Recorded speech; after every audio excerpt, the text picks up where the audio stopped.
Chingwe kuimba ni Evans Watsopano Meleka Monyangane mkate malo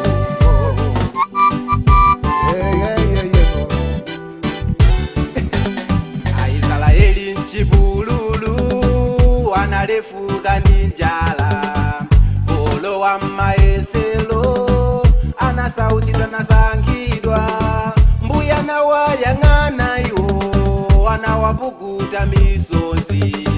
Anaima pa mulunguji ndizo mbiu zosaonongeka Aisraeli nchibululu analefuka ninjala Polo wa maeselo ana sauti tanasangidwa Mbuya na wayangana yo anawapukuta misonzi Anaima pa mulunguji ndizo mbeu zosaonongeka Nyamulani maso wanu muyangane mkati mwanu Alipo wantu yena ana sauti tanasangidwa Mbuya na wayangana yo anawapukuta misonzi Anaima pa mulunguji ndizo mbeu zosaonongeka Nyamulani maso wanu muyangane mkati mwanu Alipo wantu yena ana sauti tanasangidwa Mbuya na wayangana yo anawapukuta misonzi Anaima pa mulunguji ndizo mbeu zosaonongeka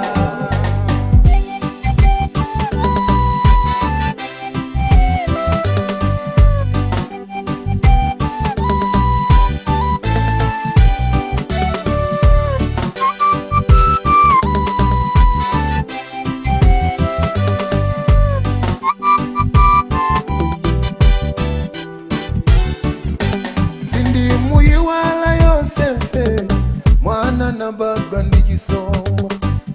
analoko ndelendwa kale abale yake yana muda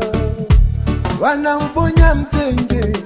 kenako wanamugulitsa iwo wankangoli ababa tatana naye mutsenjela mdimalo mulungu wanalimomwe adani nkumati uyuyu tamungwilira chomwa bala maiwala ogondeledwa ndiwo ogondeledwa ngakale munga mponde ndiye mbeu yosawononge Nyamulani maso wanu muyangane mkati mwanu Alipo wantu yena ana sauti tanasangidwa Mbuya na wayangana yo anawapukuta misonzi Anaima pa mulunguji ndizo mbeu zosaonongeka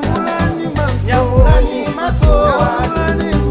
muyangane mkati mwanu Alipo wantu yena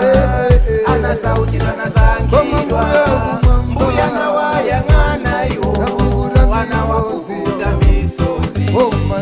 Anaima pa mulunguji ndizo mbeu zosaonongeka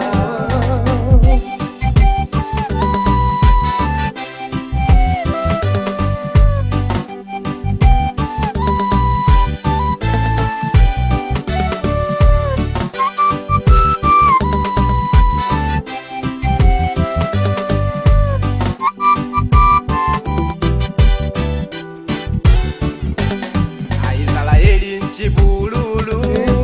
analefuka ninjala Polo wa maeselo ana sauti tanasangidwa Mbuya na wayangana yo anawapukuta misonzi Anaima pa mulunguji ndizo mbiu zosaonongeka Sindi muyiwala Yosefe mwana na baba nikisoma analoko ndelendwa kale abale yake yana muda wanamponya mtenje kenako wanamugulitsa